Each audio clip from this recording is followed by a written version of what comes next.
Le Christ est ressuscité. Nous venons d'entendre la lecture de l'Évangile selon saint Marc, qui relate les événements qui se sont déroulés après la mise au tombeau du Seigneur. Ces événements nous montrent que ceux, et surtout celles, qui accompagnaient le Christ durant sa vie terrestre, lui sont restés fidèles. Et ces femmes, il n'y a pas que des femmes, puisqu'il y a aussi 2 pharisiens, comme quoi tous les pharisiens ne sont pas mauvais en soi, ne sont pas hypocrites et orgueilleux. Il y a 2 pharisiens, Joseph et Nicodème, qui ont rencontré le Christ durant sa vie terrestre, qui ont été à l'école de son enseignement et qui ont eu le courage parce que beaucoup, quasiment tous les autres pharisiens, voulaient mettre à mort le Christ, qui ont eu le courage de lui rester fidèles jusqu'à la fin. Ces femmes mérophores nous montrent un exemple de fidélité au Christ, un exemple de courage spirituel, de vigueur spirituelle, de virilité spirituelle, de zèle spirituel et de confiance en Dieu. Elles sont restées fidèles au Christ après sa mort, et comme il se doit, elles lui ont donné les derniers devoirs.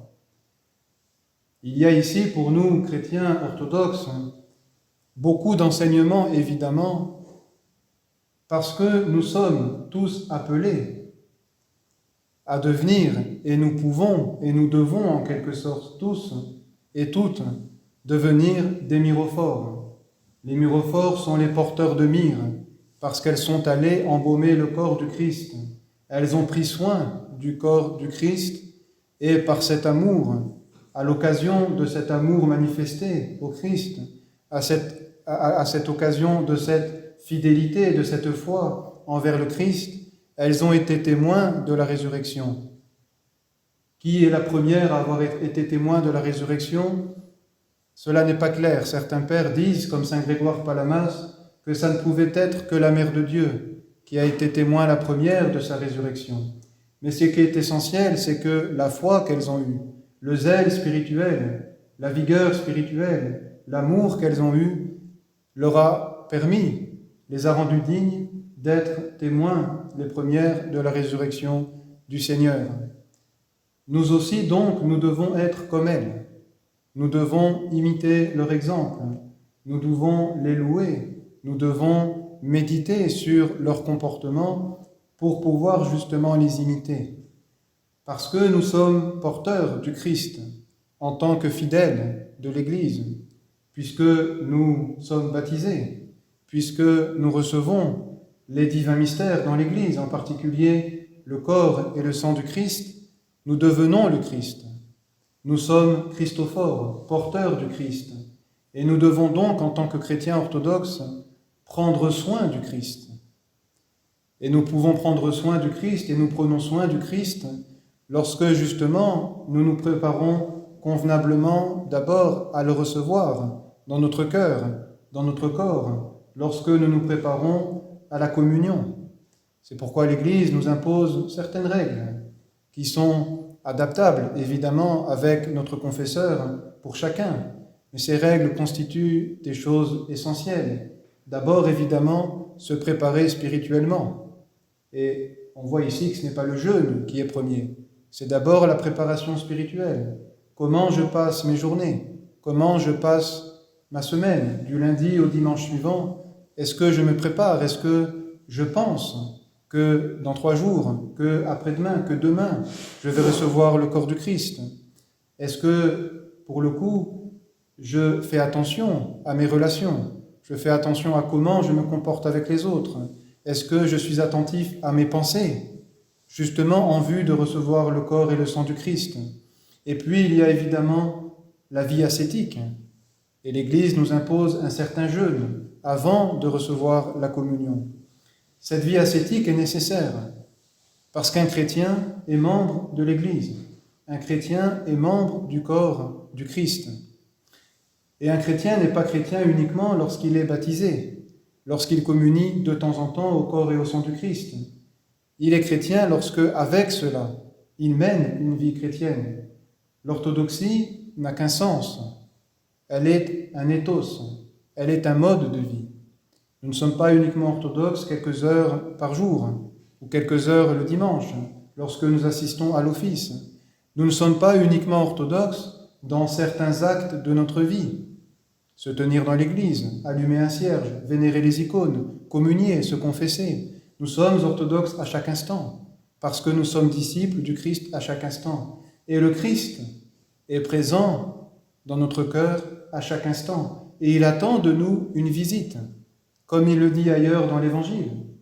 Est-ce que vous m'avez visité lorsque j'étais malade, en prison, nu, lorsque j'avais faim, lorsque j'avais soif? Ce Christ qui a faim, ce Christ qui a soif, ce Christ qui est malmené et qui a besoin de nous, c'est une image évidemment tirée de l'Évangile, eh bien, il est à chaque instant, il a besoin à chaque instant de notre coopération pour pouvoir grandir en nous. Le Christ en nous est comme une graine qui a été semée par lui, par le baptême, par les sacrements que nous recevons. Et il attend de nous, il nous supplie presque. Il attend que nous l'arrosions. Il attend que nous y ôtions auprès de lui les mauvaises herbes, les ronces, toutes les passions. Et donc tout cela constitue la vie ascétique. Et donc nous voyons que notre vie chrétienne, si nous voulons être vraiment des chrétiens orthodoxes, consiste dans tous les pans de notre vie.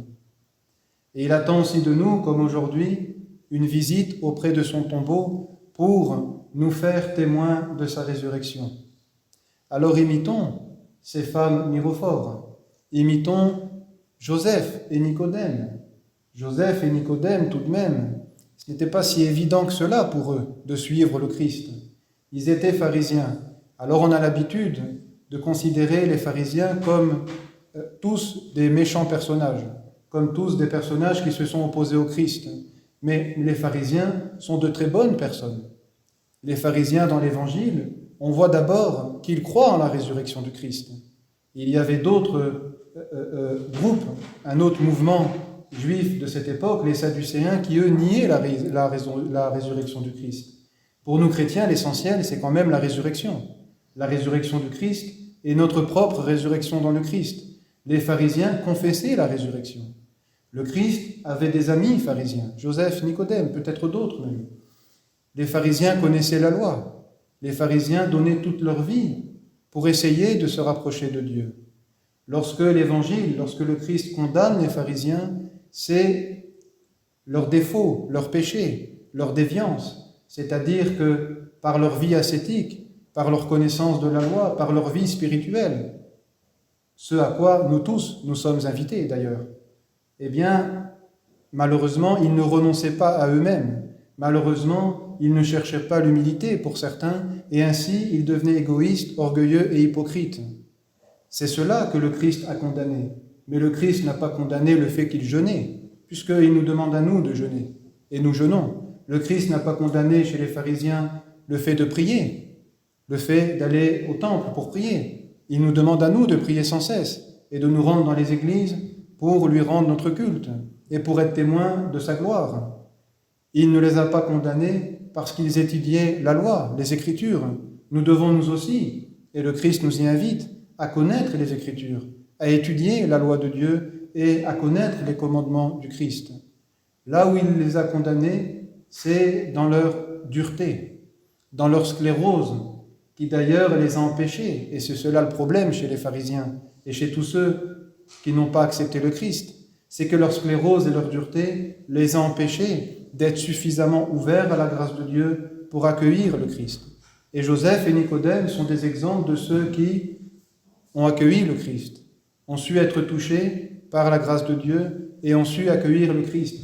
Et ce n'était pas évident pour Joseph, un pharisien, d'aller chez Pilate, d'aller lui demander le corps de son maître. Ce n'était pas évident pour Nicodème, qui apparaît uniquement dans l'évangile de Saint Jean.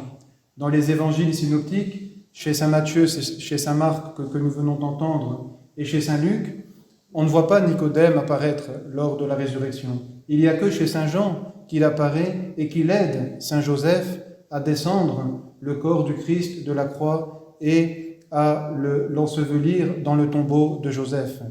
Voilà des hommes qui n'ont pas réfléchi une seconde, qui n'ont pas douté et qui ont mis en péril leur situation sociale, qui ont mis en péril peut-être même leur famille, leur cercle d'amis pour le Christ.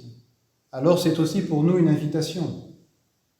Lorsque le monde autour de nous renie le Christ, lorsque le monde autour de nous combat dans une certaine mesure le Christ, nous ne devons pas hésiter parfois, si nous y sommes appelés, et avec discernement et humilité évidemment, à témoigner du Christ. Parfois certains chrétiens nous rapportent qu'ils ont honte du Christ. Nous avons honte dans un lieu public de nous signer devant les autres. Nous avons honte avec d'autres personnes peut-être qui ne sont pas orthodoxes de faire notre signe de croix avant de prendre notre repas. Nous avons honte lors des carêmes si nous sommes au travail ou en famille, si nous partageons des moments de vie avec d'autres personnes, eh bien de respecter le jeûne, soi-disant pour ne pas les blesser, soi-disant pour ne pas manquer de charité. Mais où serait le manque de charité à respecter le jeûne de l'Église? Nous avons maintes occasions dans notre vie d'être tentés de renier en quelque sorte le Christ, en n'accomplissant pas sa volonté lorsque nous sentons, nous pensons, parce que souvent ce n'est pas le cas, nous pensons que celle-ci va heurter les autres, va blesser les autres ou va nous faire honte. Eh bien, nous ne devons pas avoir honte du Christ. Nous ne devons pas avoir honte de notre robe baptismale. Nous ne devons pas avoir honte de la marque que nous portons, la croix. Nous sommes des fidèles de l'Église. Nous sommes des chrétiens et des disciples du Christ, et donc nous portons le Christ. Et le monde, souvent nous pensons que nous allons gêner le monde avec le Christ, mais le monde n'attend qu'une chose, c'est que nous puissions témoigner du Christ. Et cela, c'est le devoir d'abord des pasteurs de l'Église, et ensuite des fidèles. Cela, ce n'est pas le devoir des moines. Le devoir des moines, c'est la prière pour leur propre salut et la prière pour le monde. Et cette prière pour le monde, disait saint Sophronie à l'école de Saint-Silouane, aide efficacement le monde. Saint Païsios disait que les moines sont les radiotélégraphistes de l'Église. Comme à l'armée, il y a ces soldats qui restent en arrière, non pas par manque de courage, mais parce qu'un seul fusil ne servirait à rien contre l'ennemi. Eux restent en arrière, et par leur appel incessant à l'état-major, eh bien, ils font venir des moyens beaucoup plus lourds pour détruire les ennemis. Eh bien, les moines restent en arrière, justement, restent dans leur ermitage, restent dans leur grotte, restent dans leur monastère et sont en contact, comme disait saint Païsios, avec l'état-major, avec Dieu. Et ils peuvent envoyer des moyens beaucoup plus efficaces pour l'Église, pour christianiser le monde et pour aider les hommes qui vivent dans le monde. Mais les laïcs ont ce devoir de prêcher le Christ, de témoigner du Christ et de travailler dans le monde et dans l'Église extérieure, disons, pour donner et offrir le Christ au monde. Et ils sont appuyés par la prière des moines, par la prière des ermites, par la prière de ceux qui se sont retirés justement pour accomplir cette mission et cette vocation. Il y a autre chose que nous enseigne cet évangile qui est un petit peu secondaire par rapport à ce que nous venons d'évoquer et qui est tout de même important. Nous voyons les mirophores, nous voyons Saint Joseph et Nicodème prendre soin du corps du Christ. Et nous sommes aujourd'hui dans notre société, et j'ai eu l'occasion ces derniers jours, par un décès dans ma famille, de constater à quel point beaucoup de gens, beaucoup de nos contemporains, optent après la mort pour la crémation. Cela, évidemment, est contraire à l'enseignement de l'Église. Cela est contraire à la pratique de l'Église. Et il faut noter que Saint Joseph, Nicodème, les mirophores, prennent soin du corps du Christ, même après la mort. Et nous autres chrétiens devons continuer cette tradition. Jamais cela n'a existé chez les chrétiens de brûler les défunts. Toujours les chrétiens ont eu soin de leurs défunts, les ont soignés, les ont habillés, les ont lavés pour les ensevelir dans l'attente de la résurrection. Et c'est pourquoi chacun doit entendre ça. Si nous voulons être incinérés, l'Église ne peut même pas faire de funérailles pour nous. Alors nous devons comprendre cette règle de l'Église dans ce sens qui nous est montré aujourd'hui dans l'Évangile, ce beau témoignage de l'amour qui continue après la mort en prenant soin du défunt.